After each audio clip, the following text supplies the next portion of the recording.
In this video, I'm going to show you how to check all the fluid levels on this Nissan Altima with the 2.5 liter 4-cylinder engine. If you need any parts for your car, check us out at oneauto.com. Let's get started.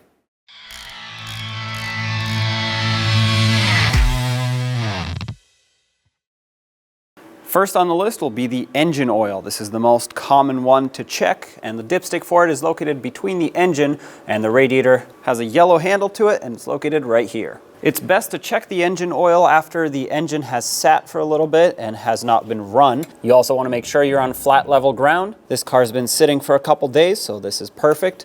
Remove it, and as you remove it, wipe it off because the initial reading will not be accurate. And what we're looking for is for the oil level to be between these two dots. This is the full line and this is the low line. If it's anywhere in between, it should be good. However, if you have just done an oil change, it should be right at the top. If you're almost due for an oil change, it is normal for it to sometimes be closer to the lower mark. If it's anywhere below, you're gonna have to add some no matter what. At this point, I'm gonna dip it right back in, all the way down. Pull it back out. And as you can see, although this is quite dark, it is all the way at the top. So that means the engine oil is full and I don't need to add any. If for some reason it's way above, you're gonna have to drain some. It's hard to judge the condition of it just based on the color of it on the dipstick. So I'm gonna insert this all the way back in. I know this car is almost due for an oil change, but if for some reason the oil is extremely low and you are due for an oil change soon, if you don't have any leaks, most likely it's burning the oil. And if you have leaks, well, you know where your oil's going based on the leak. If you need to top it off, you'll find the oil filler cap right over here on top of the engine. Unscrew it by turning it counterclockwise and remove it. This engine takes 5W30 oil, and between the low mark and the high mark, there's about a quart difference. So if you're halfway in between, put half a quart in. If you're on the low mark, put a full quart in.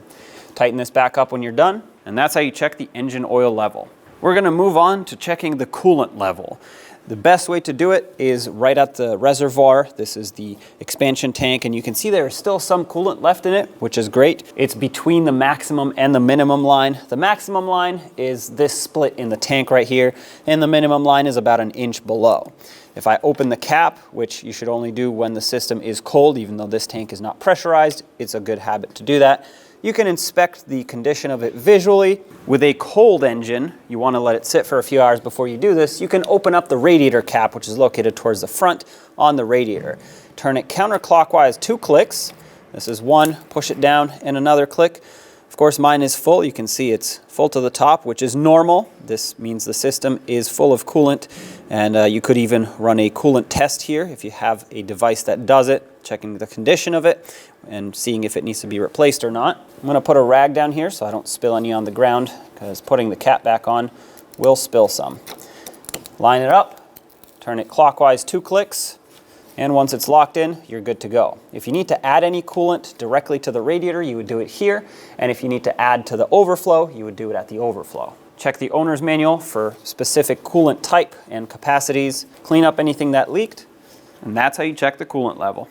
Right in front of the coolant expansion tank, you'll see the electronic power steering fluid reservoir. This under here is the motor. This is an electronically controlled motor that uses hydraulic fluid to provide power steering. Unthread the cap counterclockwise. Just like with any other fluid, you want to make sure you're on flat level ground. This cap also serves as a dipstick. There's marks right here at the end that tell you whether it's full or empty. Sometimes they're hard to see. Right here you can see the top line and the bottom line. My fluid level is right in between, and it doesn't smell burnt or look severely discolored, so I'm good to go. If yours does, it might require replacement. In that case, you could check your owner's manual to see what type of fluid you need.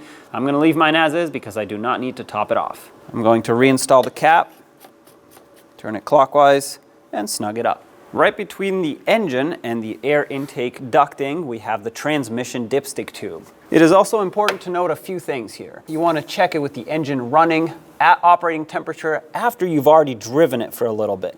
You want that transmission fluid to be warmed up, once again, at full operating temperature. Also make sure you're on flat level ground. To get this out, you need either a pick or a pocket screwdriver that'll get right at the top here, push down, and then pry the top of the screwdriver out so the other end can push in while you pull up on the dipstick. This is gonna be a little bit tricky to do. Oh, there we go. Lost the pocket screwdriver, but it did land on the floor, so that's good. Remove the dipstick, and just like with the engine oil, we're gonna have to wipe it off first because the reading will not be accurate. After you've wiped it off, note the 2 dots on the dipstick. Those are the high and the low marks. With the engine running, once again, I know mine is not, but this is for video purposes only. I'm gonna dip it right back in, all the way down. Make sure the lock is facing the other way so it doesn't actually lock in, then you'll struggle to get it out.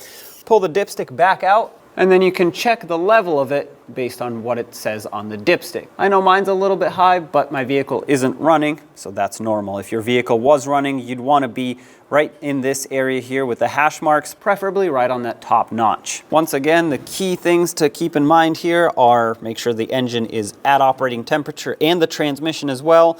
Leave it in park, running, and make sure you're on flat level ground when you check this. Put the dipstick back in, and make sure you lock it this time. That clicked, so there we go. Transmission fluid is checked. If you need to add any, you use the dipstick tube and you add manufacturer specified transmission fluid. You can find that information in the owner's manual. To check your brake fluid, you're going to want to look at the master cylinder reservoir located behind the airbox assembly on the driver's side of the engine compartment. This system takes .3 brake fluid, so make sure you have some on hand if you need to add any. Make sure you wipe off any debris that's around the cap before you remove it, that way it doesn't enter the system. Turn it counterclockwise and remove it, set it aside. It's actually good to inspect the cap because sometimes if the brake fluid is contaminated, this rubber piece will swell up, and that's your first clue as to whether you need to replace the brake fluid or not. The fluid level is only part of what you want to check, and you can find the level indicators right on the side of the reservoir, max and minimum. As your brakes wear down, it is normal for the brake fluid level to go down. However, if it's below the minimum line, you would want to check for leaks because that is a concern, and you'd want to top it off to the max line. The condition of the brake fluid is also very important, so what I will do is with a pick, remove the little screen that's in here. This is just a filter basically, so that no debris gets inside the system. I'm going to remove this and set it aside carefully on a clean surface. And if you have a brake fluid tester that looks like this, has 2 little prongs on the bottom and a couple LED lights with a button on top, this tells you the condition of your brake fluid and basically how much moisture is in the brake fluid. Ideally, it should be less than 1%. So let's test the brake fluid in this system. I'm going to dip the tester in, press the button, and then I don't want to drip brake fluid everywhere, but you can see the LED indicates that there is less than 1% moisture, and then it shuts off automatically. So this is great. That means our brake fluid is in good condition. I'm going to reinstall this little screen here. It is important that it goes back, and then of course the brake fluid reservoir cap.